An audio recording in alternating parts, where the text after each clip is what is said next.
To discharge Senate Joint Resolution 32, providing for congressional disapproval of the proposed foreign military sale to the government of Israel of certain defense articles and services from the Committee on Foreign Relations. Mr. President, pursuant to Section 36B1 of the Arms Export Control Act, I move to discharge the Committee on Foreign Relations from further consideration of S.J. Res. 138. The clerk will report the motion.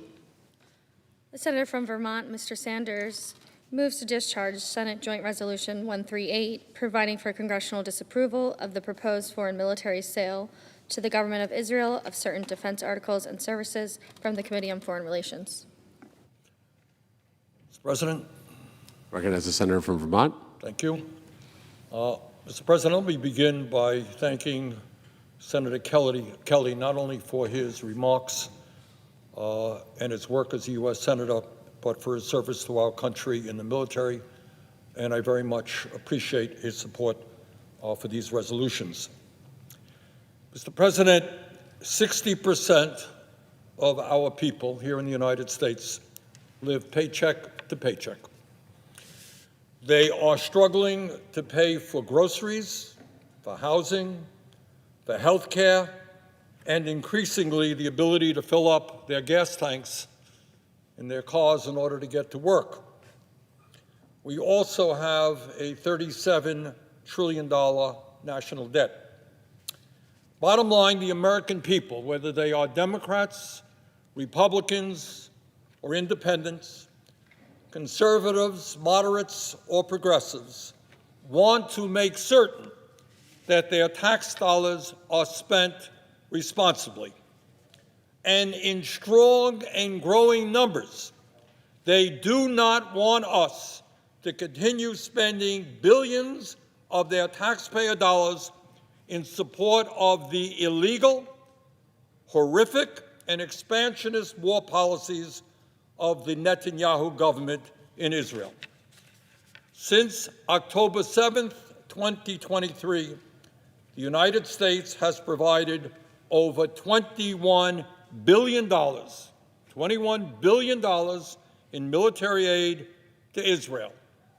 And today we are saying loudly and clearly, enough is enough. Mr. President, we all know that on October 7th, 2023, Hamas, a terrorist organization, attacked Israel. They killed more than 1,200 innocent men, women, and children, and took hundreds of hostages. I believe that there is no disagreement in this chamber that, like any other country on earth, Israel had the absolute right to respond to that barbaric Hamas attack. But, Mr. President, Israel did not have the right to violate international law and wage an all-out war of unspeakable destruction against the entire Palestinian people in what experts have correctly concluded is a genocide. Israel did not have the right, out of a population of 2.2 million, to kill more than 72,000 Palestinians in Gaza and wound over 170,000. That is more than 10% of the population. If that happened here in America, that would be over 30 million Americans dead or wounded. And in Gaza, a strong majority of the dead and wounded are women, children, and the elderly. And by the way, that number is likely an underestimate as to the tragedy, as bodies are literally being pulled out of the rubble every single day. Mr. President, Israel did not have the right to destroy virtually all of Gaza's infrastructure, including its water and sewer systems and its supply of electricity. They did not have the right to demolish every one of Gaza's 12 universities, along with hundreds of schools, dismantling their entire educational system. Vast majority of the children in Gaza today are not in school. Israel did not have the right to indiscriminately bomb civilian neighborhoods and damage or destroy over 90% of the housing units in Gaza. Over 90% damaged or destroyed, resulting in the vast majority of the population there now sleeping in tents. That is where they are today. Israel did not have the right to bomb over 90% of the hospitals in Gaza, and kill 1,700 healthcare workers. And, Mr. President, Israel did not have the right to impose a blockade which prevented food, water, and medicine from entering Gaza, resulting in thousands of Palestinians being diagnosed with malnutrition and hundreds actually starving to death. But, Mr. President, today we're not just talking about Gaza. In the West Bank, in direct violation of international law that protects Palestinian territory, Israeli soldiers and settlers since October 2023 have killed over 1,000 Palestinians, including 233 children. During that period, Mr. President, they have demolished more than 6,000 Palestinian homes and established more than 200 new illegal settlements and outposts in Palestinian territory. And let us be clear, because I think there is some confusion about this. These actions are not just the results of some extremist, out-of-control settlers who are just doing whatever they want. Those actions are consistent with Israeli government policy. Netanyahu's security cabinet has approved the most sweeping changes to the West Bank's legal status since 1967, removing nearly all constraints on settlement expansion. Netanyahu himself declared, this is Netanyahu, quote, "There will never be a Palestinian state," end quote. And I say that to some people here who still say, well, we're in favor of a two-state solution. That is not Mr. Netanyahu's position. Quote, he said, "There will never be a Palestinian state." His finance minister, Bezalel Smotrich, bragged that new settlement construction in the West Bank would bury, that's his word, bury the idea of a Palestinian state. But, Mr. President, it is not just Gaza and the West Bank.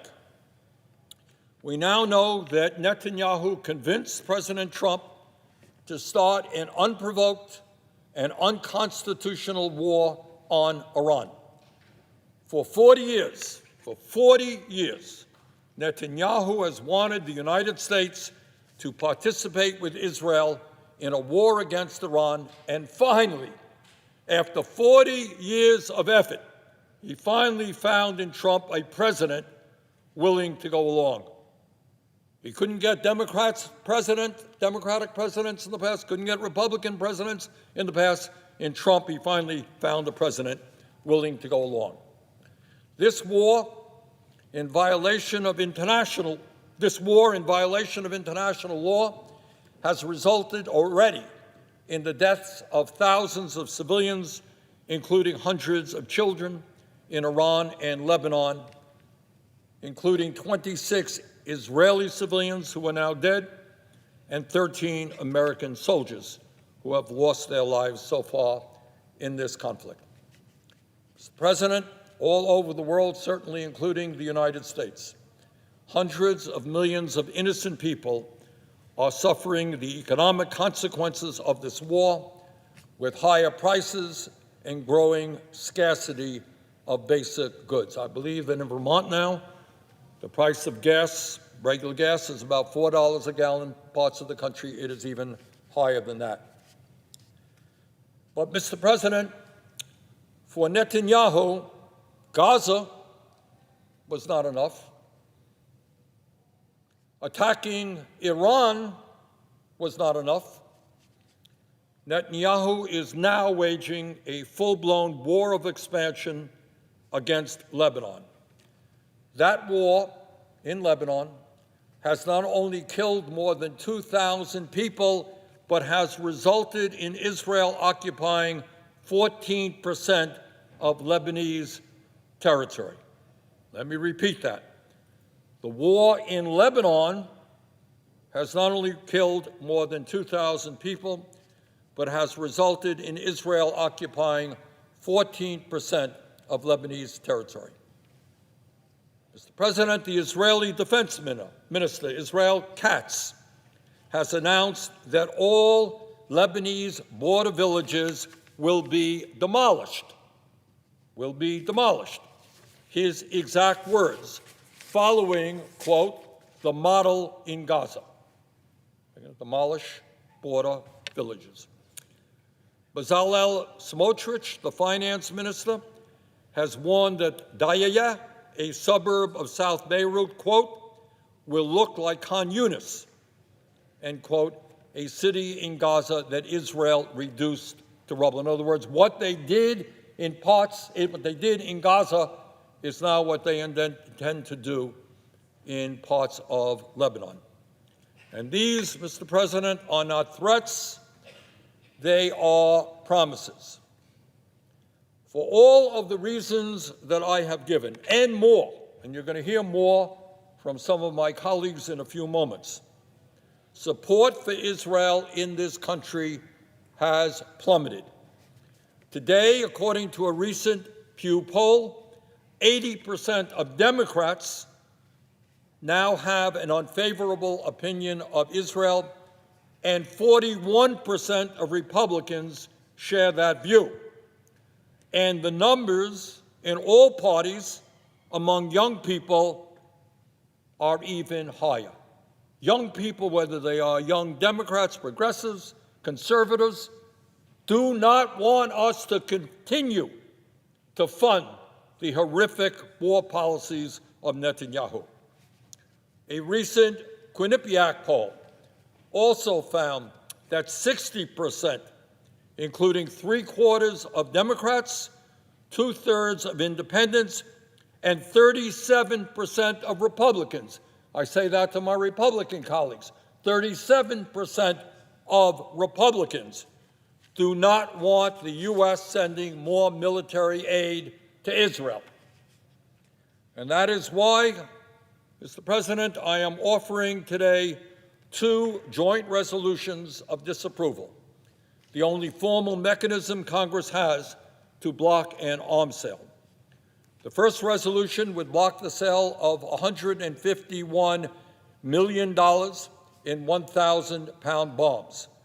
The second would block $295 million in bulldozers, the machines used to demolish homes in the West Bank and Gaza and make a Palestinian state physically impossible. Mr. President, the time is long overdue for members of the U.S. Senate to start listening to the American people and not to AIPAC. The time is now for us to end all U.S. military aid to the extremist Netanyahu government, and a yes vote is an important way forward. Mr. President, with that, I would yield to my colleague from Maryland, Senator Chris Van Hollen.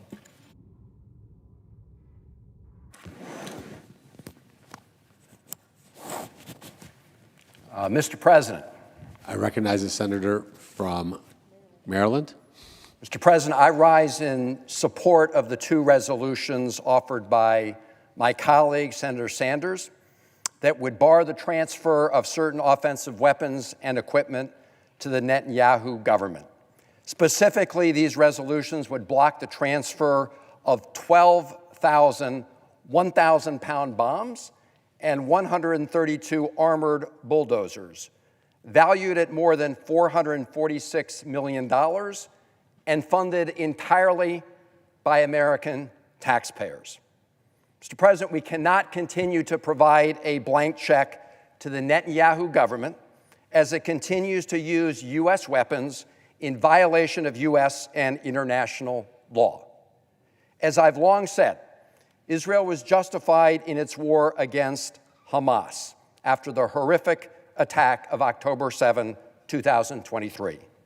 But the Netanyahu government is not justified in imposing collective punishment on all the people of Gaza.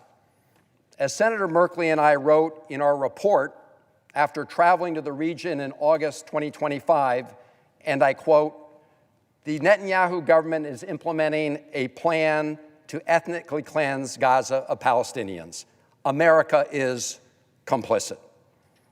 And now, as Senator Sanders indicated, Israeli leaders are saying out loud they plan to apply the same plans in southern Lebanon as they implemented in Gaza. Senator Sanders mentioned threatening what they did in Khan Yunis. As recently as March 31st, Israeli Defense Minister Katz said that, and I quote, "All homes in Lebanese villages near the border will be destroyed in accordance with the Rafah and Beit Hanun model in Gaza," unquote. Well, colleagues, I've visited Gaza. I visited the Gaza crossing, the Rafah crossing twice, along with my colleague, Senator Merkley. First in January 2024, when Rafah's population had quadrupled from pre-war levels to more than 1 million people who'd been displaced within Gaza, from northern Gaza. And then we traveled to the Rafah crossing in August 2025, after the IDF's offensive against Rafah, one that the Biden administration claimed that they tried to stop. And on that visit, Senator Merkley and I climbed a rooftop, and you could look into Rafah, obliterated, reduced to absolute rubble. And as we were told by former IDF soldiers, eyewitnesses who had the courage to speak with us, Israel has systematically dismantled essential infrastructure and wrought near total destruction of the civilian sites throughout Gaza, including through the use of these bulldozers and 100,000-pound bombs. And now the Israeli Minister of Defense says they're going to do the same thing in southern Lebanon. And indeed, since the war in Lebanon restarted, Israeli forces have killed over 2,000 people, including 250 people in 10 minutes the day after the ceasefire was announced. Entire villages have been destroyed and over 1.1 million people displaced. Now, let's not forget how we got in to this most recent round of destruction in the region. President Trump is fully responsible for getting America into this war, period. But we know from Trump administration officials and public reporting how Prime Minister Netanyahu, for his own reasons, was pushing Trump to attack Iran. Indeed, he said it himself. On April 11th, Netanyahu boasted to the Israeli public that Israel was, quote, "first to act because we knew what was at stake. But if I had told you a year ago that our pilots, men and women, would fly in Iran, who would have believed it?" said Prime Minister Netanyahu. Went on to say, "If I had told you a year ago that the United States of America, the strongest power in the world, would fight by our side, shoulder to shoulder, wing to wing for nearly 40 days against the common enemy, who would have believed it?" And then Prime Minister Netanyahu went on to say, "All this happened because we initiated, we acted, we attacked," unquote.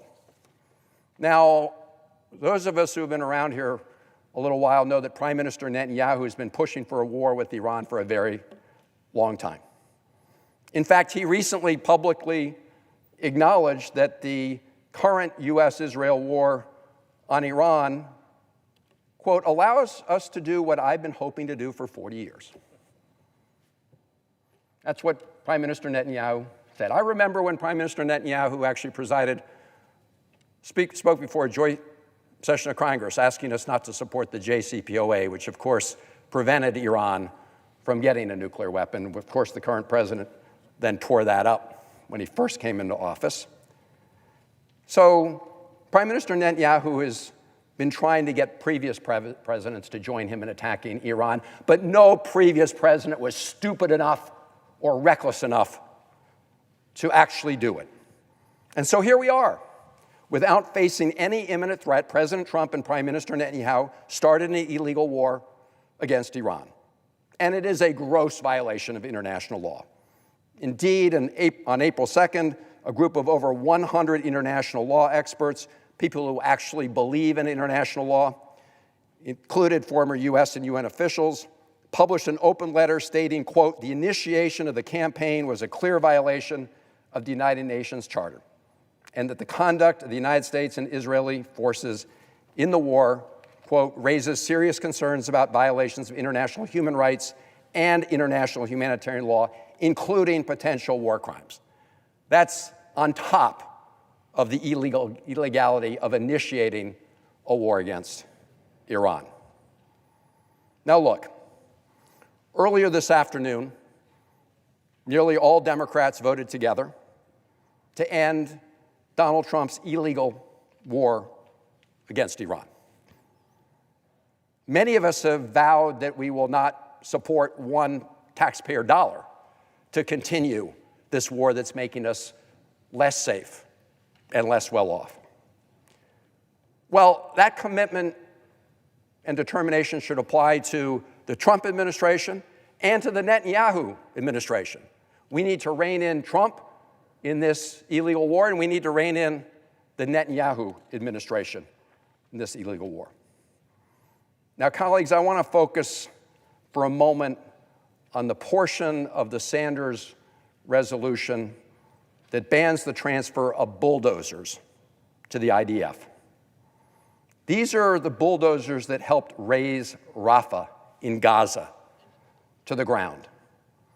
And for those who don't remember, I asked them to recall the case of Rachel Corrie, a 23-year-old American peace activist who was killed by an Israeli bulldozer trying to block the razing of buildings in Rafah over 20 years ago.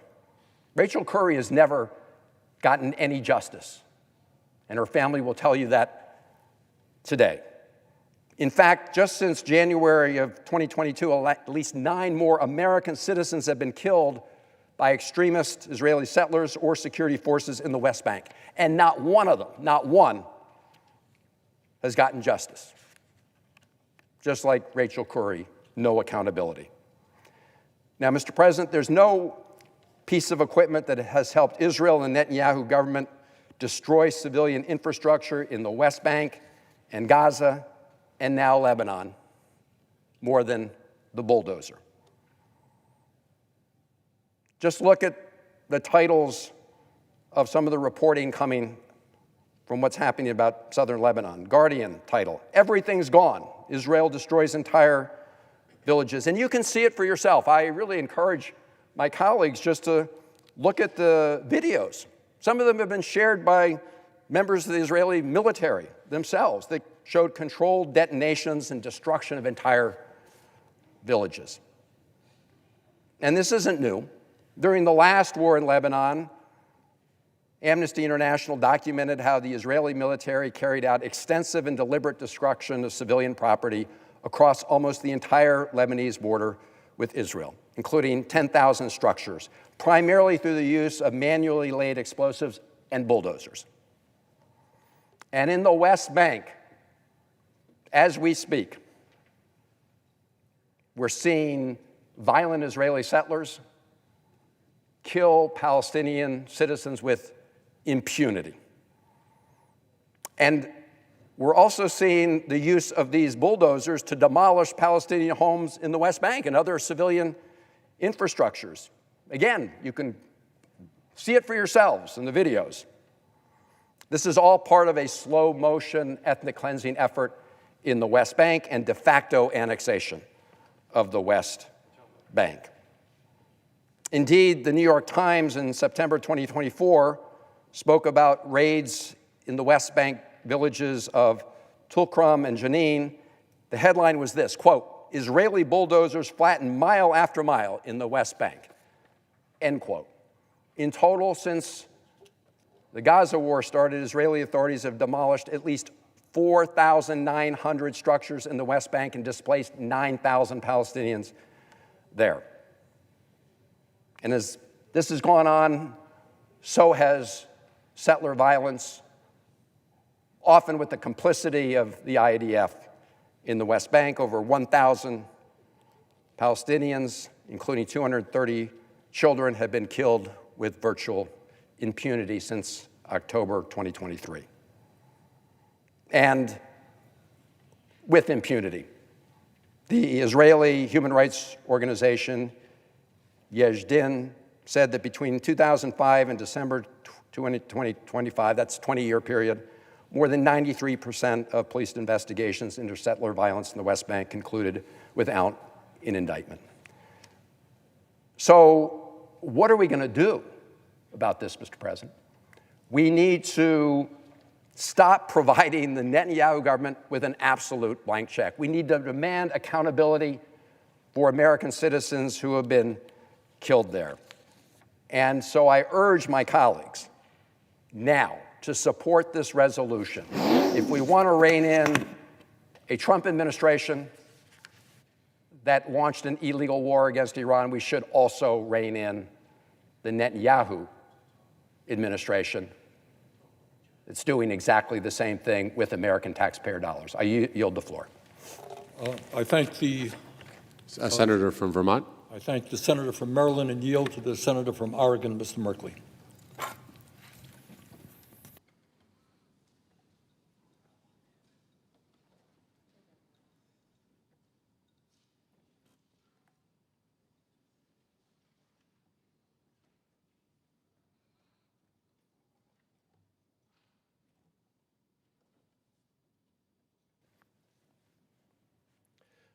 Mr. President, I recognize the senator from Oregon.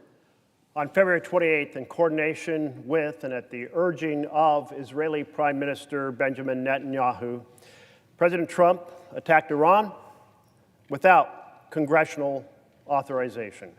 That is, without the authority required under our Constitution. And almost immediately, Hezbollah, Iran's proxy, engaged in a battle with Israel. And now we have Israel invading southern Lebanon. And the Netanyahu government is exercising the same strategy they pursued in Gaza.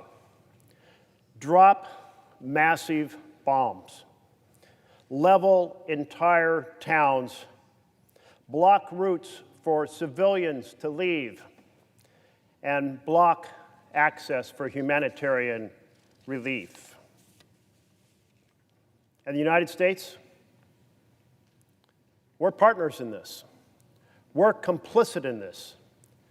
Not just because we partnered with Israel to ignite the war with Iran, but because we sold the bombs and the bulldozers that Israel is using.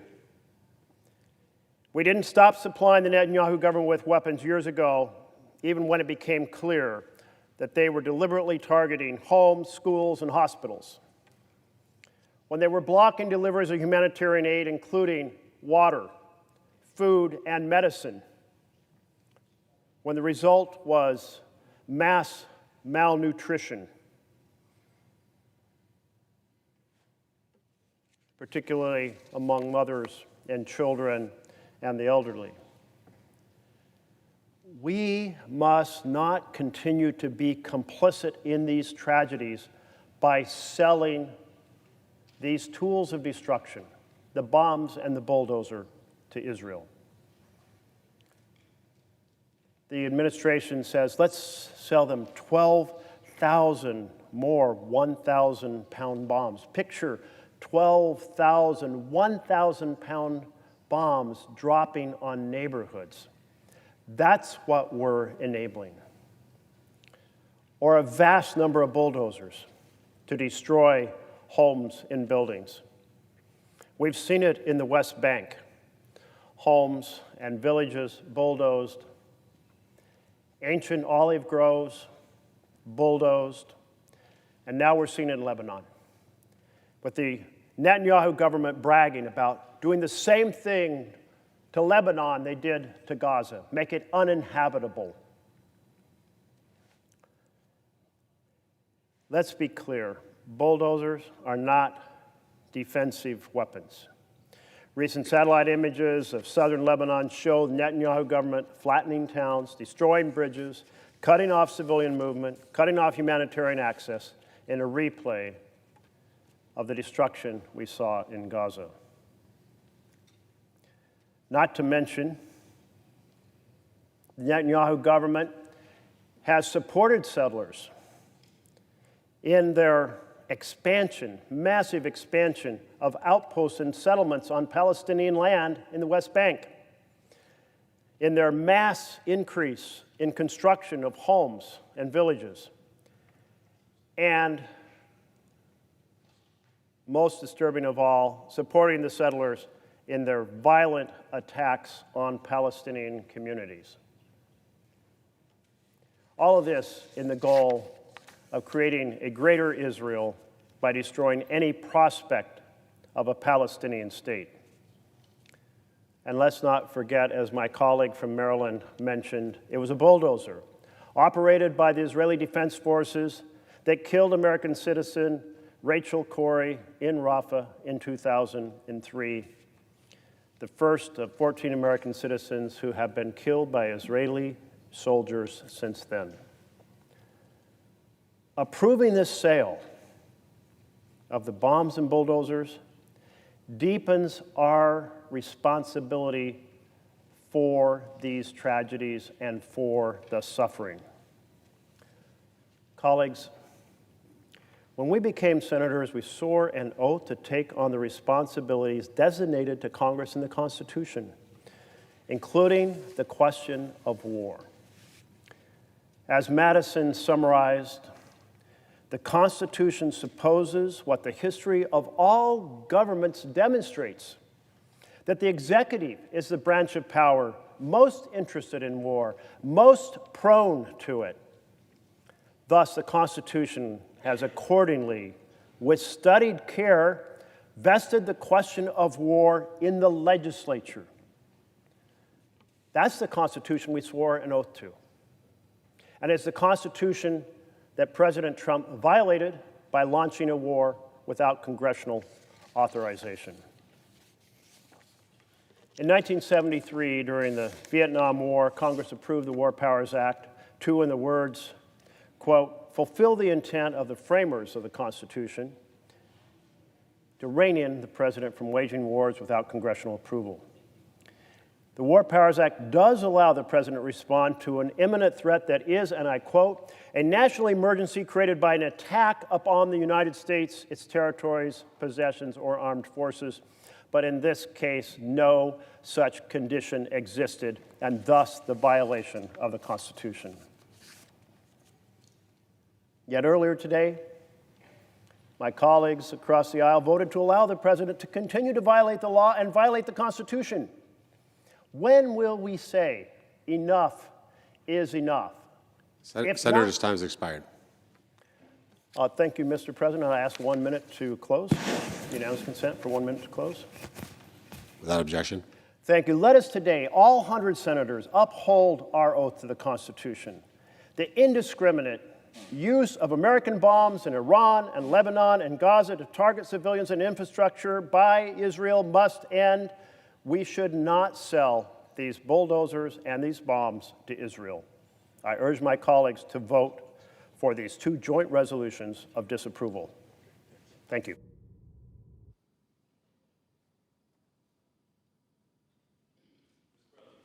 Recognize the senator from Massachusetts. Thank you, Mr. President. Mr. President, I rise tonight in support of Senator Sanders' joint resolutions of disapproval for select arms sales to Israel. The Senate has voted on similar resolutions in the past, all of which I have supported. The last time this chamber voted on prior resolutions, Israeli Prime Minister Netanyahu's government was bombarding Gaza. A ceasefire had collapsed. Hostage release negotiations had stalled, and innocent children and families in Gaza were starving and suffering. And that was because the Netanyahu government, fueled by extremist Israeli National Security Minister Ben-Gvir and Finance Minister Smotrich, and supported by the Trump administration, was blocking humanitarian aid from reaching Palestinians in Gaza. The large-scale bombs covered by those resolutions went far beyond what Israel needed for its defense. Their use would cause indiscriminate damage and only worsen the humanitarian catastrophe in Gaza. Now, the need for restrictions on military aid to Netanyahu has only taken on renewed urgency. The Trump administration is proposing to sell to Netanyahu 1,000-pound bombs and armored bulldozers that Netanyahu could use not only in Gaza, the West Bank, and Lebanon, but also in Trump's illegal and unnecessary war in Iran. I fully support the current ceasefire with Iran, but tenuous as it may be, Vice President J.D. Vance's bid for a peace deal in Pakistan last weekend failed, and fighting could resume at any time. So make no mistake, a vote to approve arms sales to Israel at this time would be seen as a message of approval for Trump and Netanyahu's disastrous war against Iran. I will not send that message. Trump's war of choice in Iran is a moral tragedy, an economic disaster playing out before our eyes. It is only making the United States, Israel, and the world less safe. Let us count the ways. One, we have seen thousands of civilian deaths in Iran and Lebanon. More than 100 Iranian schoolgirls have been killed by American weapons, and 13 American service members have been killed and hundreds injured. Two, the United States and the Netanyahu government are losing credibility, in particular President Trump's threats of war crimes and genocide against Iran are a total abdication of moral leadership on the global stage and must be opposed here and everywhere. Three, the United States and Iran are blockading the Strait of Hormuz, crippling the global economy and sending energy prices sky high. Four, gas prices in America are $1.20 a gallon higher than before the war.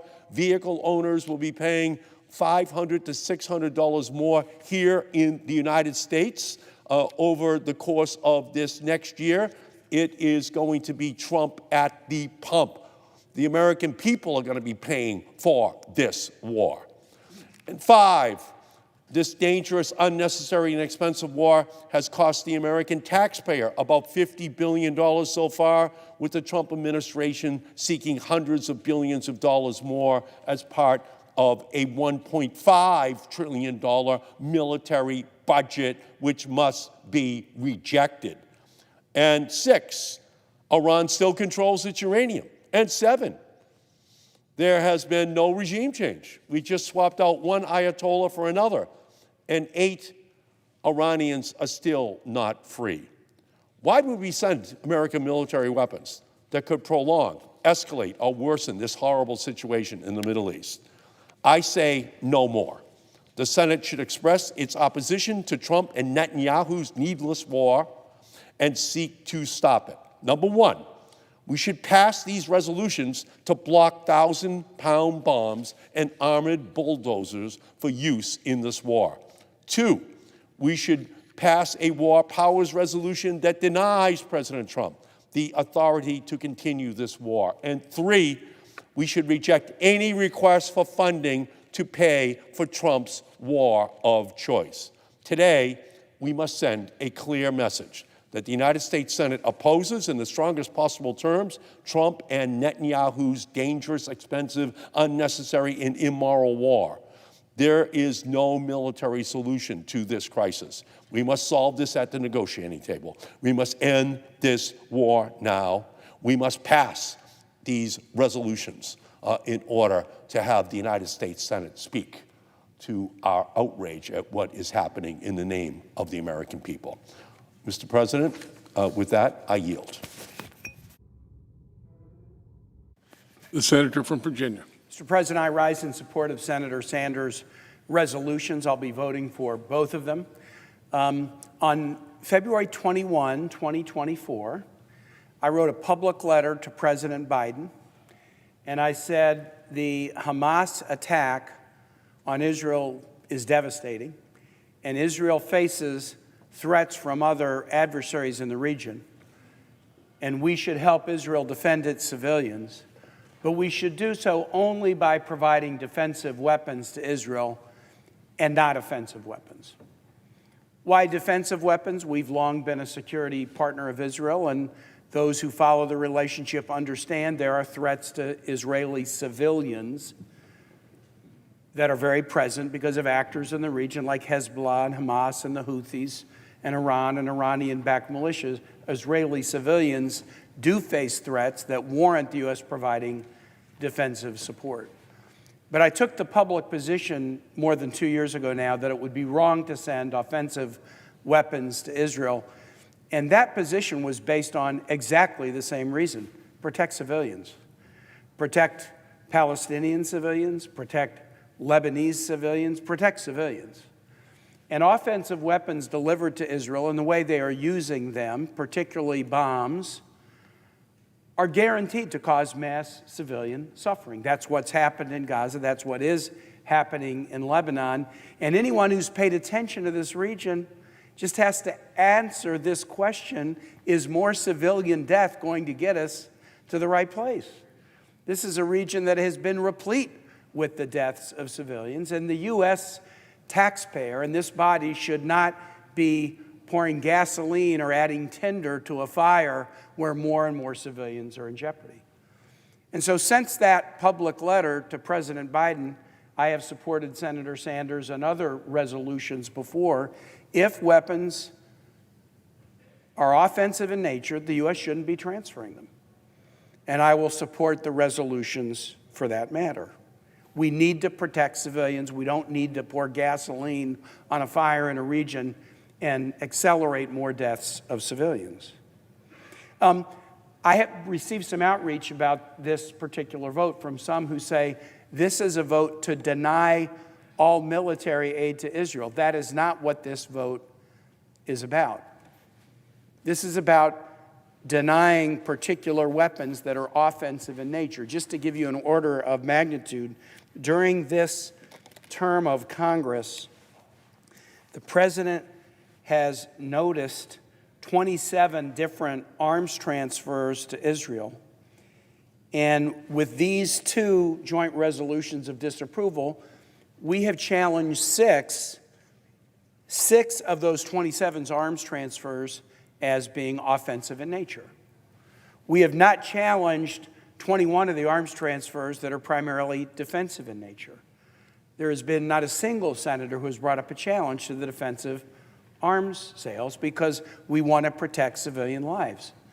But when weapons like this that are offensive in nature are guaranteed to lead to the deaths of civilians, I think it's appropriate to challenge them. And that's why I am going to support these resolutions. I've also had some to say that if these resolutions succeed, the United States is reducing its support for Israeli defense. That is also not true. The support for the Israeli defense is a result of a 10-year memorandum of understanding that has an annual allocation for Israeli defense that has been supplemented by a supplemental bill that was passed by this body in April of 2024. That amount of money, which is an annual allocation, gets drawn down by these transfers.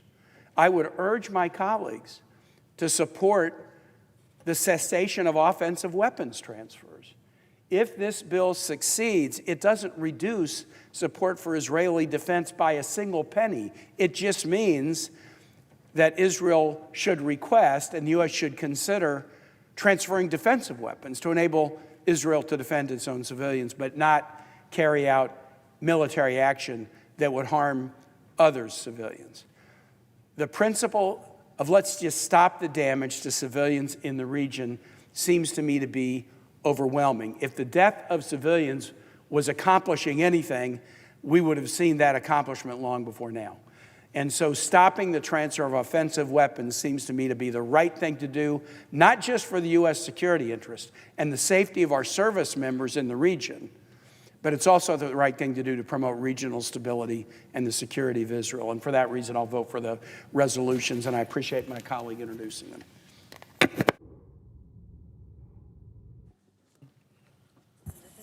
The senator from Vermont. Let me thank Senator Van Hollen and Senator Merkley and Senator Markey and Senator Kaine, and before that, Senator Kelly for their remarks.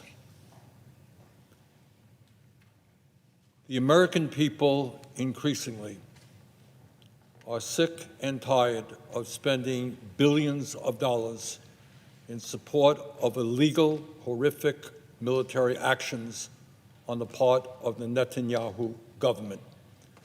We have spent tens of billions of dollars already. Gaza has been destroyed, 10% of the population dead or wounded. Netanyahu got Trump into a war in Iran. Thousands of civilians are now dead, including many children. And now Netanyahu is at war in Lebanon. Thousands of civilians dead, civilian neighborhoods bombed, 1 million people displaced from their homes, and 14% of Lebanese territory occupied by Israel. What the American people are saying is enough, enough. And by the way, this is bipartisan. It's not just Democrats, not just independents. It is a significant number of Republicans who remember President Trump talking about America first, talking about the needs to invest in this country, not in bombs and bulldozers to destroy people in the Middle East. So with that, Mr. President, I would hope that we would have a very strong vote in support of these resolutions to tell Netanyahu, to tell the world that enough is enough. And with that, Mr. President, I yield the floor.